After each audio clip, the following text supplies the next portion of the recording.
There is something in your carry-on right now that will stop the belt cold, and you packed it thinking it was completely harmless. Not a weapon, not a liquid you forgot. 10 ordinary things that a TSA scanner does not read the way you do. Some of them are perfectly legal. A couple of them are secretly banned, and almost nobody knows it. And the number one item on this list? People buy it on purpose to protect their bag.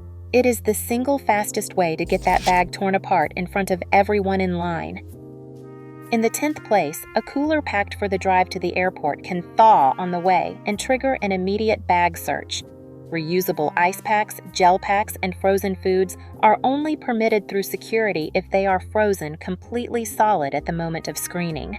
The second they start to melt, turn slushy, or show pooling water, TSA treats them under the strict 311 rule. This physical transition triggers the mechanism of creating an unresolved liquid signature on the scanner, blocking visibility. Unless you are cooling medically necessary items, freeze them solid or leave them behind. Number 9. Packing a stack of artisanal gift soaps or a dense tube of heavy hand cream shifts the security risk from physical shape to raw chemistry. While entirely legal, these toiletries routinely trigger the chemical swab. The culprit is glycerin, a standard moisturizing agent that shares a molecular footprint with components used in explosives.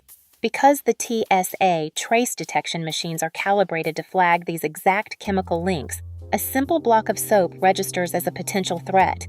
If the scanner detects this glycerin residue, officers must open the bag to resolve the chemical alarm. 8th place, packing candles. While regular wax candles are perfectly legal, they are dense blocks of organic material.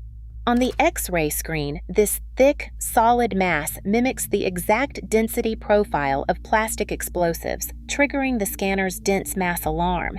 If you wrap it as a gift, an immediate physical bag search is guaranteed. But the real trap is the gel candle. TSA classifies gel as a liquid. If your gel candle exceeds 3.4 ounces, it is flatly prohibited in carry-on bags. This item perfectly illustrates how material density confuses the scanner, turning a legal souvenir into a banned liquid. Number 7. Play-Doh, kinetic sand, and modeling clay are perfectly legal to pack in a carry-on, yet they are a major cause of unexpected bag searches. The issue is their physical composition. These moldable materials form a highly dense organic mass with high water content.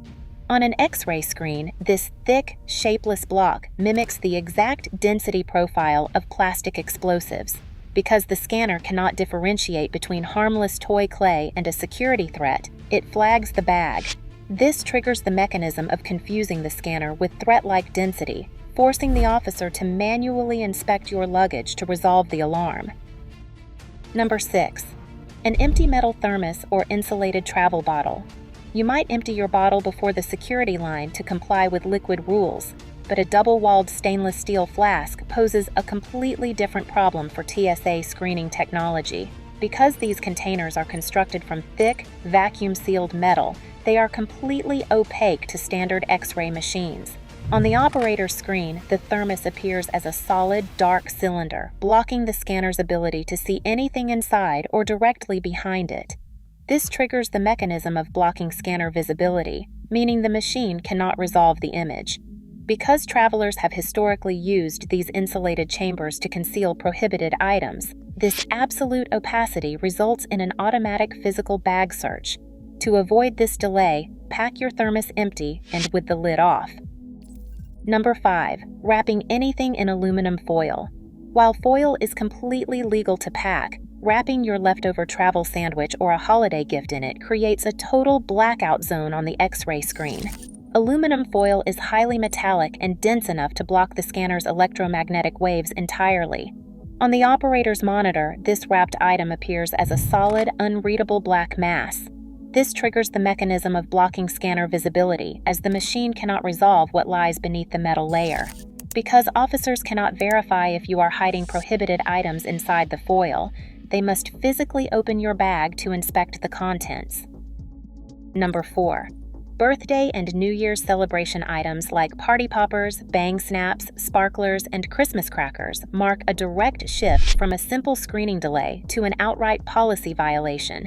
Many travelers assume these festive novelties are harmless toys, but they actually contain gunpowder-type mixtures or pyrotechnic materials. Under TSA rules, they are classified as hazardous contraband rather than innocent objects. This triggers the mechanism of carrying an active explosive hazard, making them banned entirely from both carry-on and checked luggage. If these items appear on the scanner, officers must physically open your bag, confiscate the items, and they may even issue a civil penalty on the spot. Coming to the top 3, tangled bundles of cables, chargers, and wired gadgets. While completely legal, tossing a loose mass of cords, power banks, and adapters into your carry-on is a guaranteed way to halt the security belt. Inside the scanner, this chaotic jumble creates what officers call a bird's nest. This mess triggers 2 screening alarms at once. First, the dense network of overlapping metal wires blocks visibility, creating an unreadable, cluttered image. Second, the loose wiring physically resembles the silhouette of an improvised explosive device. Because the machine's automated threat recognition flags this exact shape, officers must open your bag to verify it is just harmless tech. The fix is incredibly simple. Pack your cords flat inside a zippered cable pouch, making them instantly legible on the screen. In second place, an ordinary vacation souvenir can instantly escalate from a minor travel delay to a full security crisis. Buying replica weapons or inert novelty explosives like grenade-shaped keychains, replica ammunition, or hollowed-out military shell casings is a critical mistake. Under federal policy, if an item looks like a bomb, grenade, or landmine, officers must treat it as a real threat first. This triggers the mechanism of matching the exact silhouette of an actual threat on the scanner. Because the imaging technology cannot analyze intent or instantly verify that a metal novelty is hollow, it flags the bag.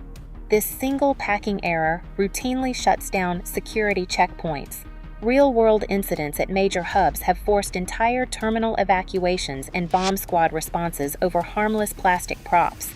These replicas are completely banned in both carry-on and checked baggage, meaning a simple novelty purchase can lead to confiscation, missed flights, and heavy civil penalties. And finally, in first place, the lead-lined X-ray-proof privacy pouch. Sold to protect photographic film from radiation, this protective accessory creates a complete checkpoint reversal. Because the thick shielding blocks electromagnetic waves, it appears on the screen as a solid, impenetrable black mass. Even when officers increase the scanner's power, the contents cannot be read, creating an unresolved alarm. This triggers the mechanism of blocking the scanner completely, making a physical hand search of your entire bag mandatory. It is a direct packing irony. A product bought for privacy guarantees your bag gets opened. Every TSA search comes down to 4 basic issues: blocked visibility, cluttered images, chemical trace alarms, or threat-like silhouettes. If the scanner cannot see through an item, officers must resolve the threat by opening the bag. This didn't happen overnight. Spirit and Frontier built their entire business model around charging for carry-ons. For years, legacy carriers watched, then they tested, then they copied.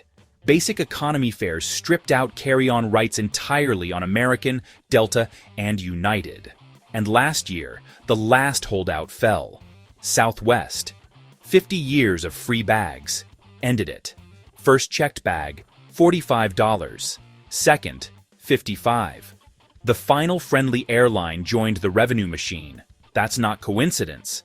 That's an industry-wide signal that gate check fees work. Every airline now has a financial incentive to make you fail at the boarding door. That's the context. Here's how they execute it. Picture this. International terminal. You pick up a nice bottle at duty-free. You walk to your connecting gate with a shopping bag in one hand and your carry-on in the other. That shopping bag just became your second bag. Airlines now count all bags at the gate. Airport purchases included. Gate agents are trained to flag it. The result, a $65 to $100 gate check fee. for a bag you bought inside the airport 30 minutes ago. The fix is simple. Transfer anything from the shopping bag into your carry-on before you reach the gate area. Leave the paper bag behind. Don't give them the opening. Fanny packs, belt bags, crossbody slings.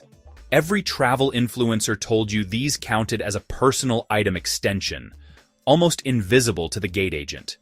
Not exactly. Gate agents at multiple carriers are now trained to count a hip pack as a separate personal item, particularly when you're already carrying a full bag under your arm. 2 items. 2 charges. The workaround is specific. Wear it under a jacket or coat through the boarding zone. Out of sight, out of count. The moment it's visible and free hanging, it becomes fair game. Know your airline's policy before you assume anything flies free. This one's almost impressive in its creativity. Travelers started stuffing pillowcases with extra clothing and calling them comfort items, a gray area, until airlines closed it. Several carriers now explicitly address this in their contract of carriage. It's written policy, and when it's written policy, the gate agent has no discretion to let you through. If you're called out at the gate, you're paying on the spot, no appeal, and a plane boarding behind you. Leave the pillowcase trick in 2019 where it belongs. This is the one that reframes every gate interaction you've ever had. At certain airlines, gate agents receive a documented financial incentive, $10 or more per bag. For every carry-on, they force check at the gate, not at the counter. At the gate. That's a meaningful distinction. It means the person standing between you and the jet bridge has a personal financial reason to flag your bag. Your bag looks a little oversized isn't a neutral observation, it's a transaction. Think about every gate check you've ever paid. How many of those bags genuinely violated the rules? How many were borderline? And the agent made a judgment call that happened to pay them $10. This isn't speculation. It's documented policy at specific carriers. It's not personal, it's protocol. And the protocol pays. Here's the mechanic that makes the commission system lethal. Gate check fees are almost always higher than counter fees. Check a bag at the counter before security, $30 to $40. Wait until the gate, $65 to $100. Same bag, same flight, different location, radically different price. The gap is by design. The counter fee is low enough you don't panic at check-in. The gate fee is high enough to be profitable when you're cornered. With no options and a plane boarding behind you. Budget carriers built this model. Legacy carriers absorbed it. In 2026, the only difference between Spirit and United on basic economy is the logo on the gate podium. 22 by 14 by 9 inches. The standard US carry-on dimensions. Most travelers know this. Here's the twist. Not every airline uses those numbers, and some airports are now testing automated bag sizers. Machines that measure to the millimeter. No arguing with a machine. No, it fit last time. No gate agent with discretion.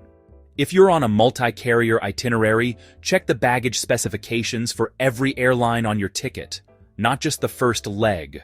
One airline's compliant bag is another airline's $100 problem on your connection. Here's how you stop paying for all of it.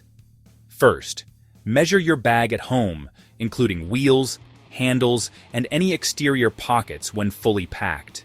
The stated dimensions on a bag's label don't reflect how it measures when full. Second, look up your specific fare class baggage allowance, not the airline's general policy page. Basic economy and standard economy on the same flight have completely different rules. Most travelers don't know which one they booked. Third, board as early as your group allows. Late boarders don't get gate checked for size. They get gate checked because bins are full. That gate check is free. Know the difference before the agent tells you it's $60. Fourth, if a gate agent flags your bag, stay calm. Ask which specific rule in the contract of carriage your bag violates. Informed passengers occasionally get waved through. Panicked passengers always pay. 5. Wear your bulkiest items through boarding. Jacket, boots, a heavy sweater. Your bag shrinks. The math works. 6. Packing cubes aren't optional anymore. A bag that compresses is a bag that fits. Compression cubes can drop a visually marginal bag into clearly compliant territory. 7. Your personal item is the highest value real estate in your travel strategy. Find the largest under-seat bag that fits your specific airline's personal item dimensions. Maximize it every single trip. 8. Know the difference between a courtesy gate check because bins are full, which is free, and a forced gate check for a size violation, which is not. Agents won't always volunteer which one is happening. You need to ask.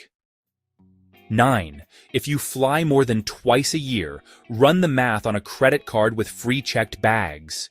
The annual fee often pays for itself on the first 2 round trips. 10. Ship bulky items to your destination ahead of time. On longer trips, the shipping cost can be lower than the fee, and you arrive at the gate with nothing to flag. 11. On international itineraries, carry-on weight limits are enforced strictly. 7 kilograms is not the same as 22 pounds. Check every carrier on your ticket. 12. Arrive early and watch your gate before you board.